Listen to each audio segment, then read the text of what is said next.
আজকের আলোচনা হবে আরবি উপসর্গ নিয়ে। এটা প্রায় পরীক্ষাতেই দেখা যায় যে ঘুরে ফিরে আসে। তো আরবি উপসর্গ মোটামুটি আমরা ৫টা নিয়ে আলোচনা করব এবং এই ৫টাই মনে রাখলেই এনাফ। আরবি উপসর্গ ৫টি মনে রাখার যে টেকনিক সেটা হচ্ছে এক লাইন মনে রাখতে হবে।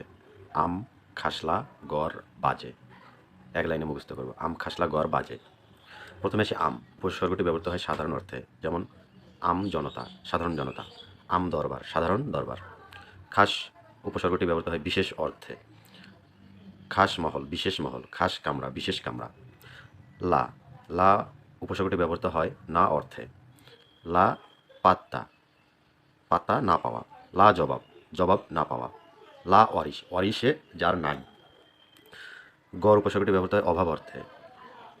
গড় মিল, মিলের অভাব। গড় হাজির, হাজির হয় না এমন বা হাজির হওয়ার অভাব। গড় হাজির। বাজে বাজে উপসর্গটি ব্যবহৃত হয় তুচ্ছ অর্থে, যেমন বাজে কথা, অর্থাৎ তুচ্ছ কথা। বাজে কাজ, তুচ্ছ কাজ। তো এইভাবে ৫টা উপসর্গ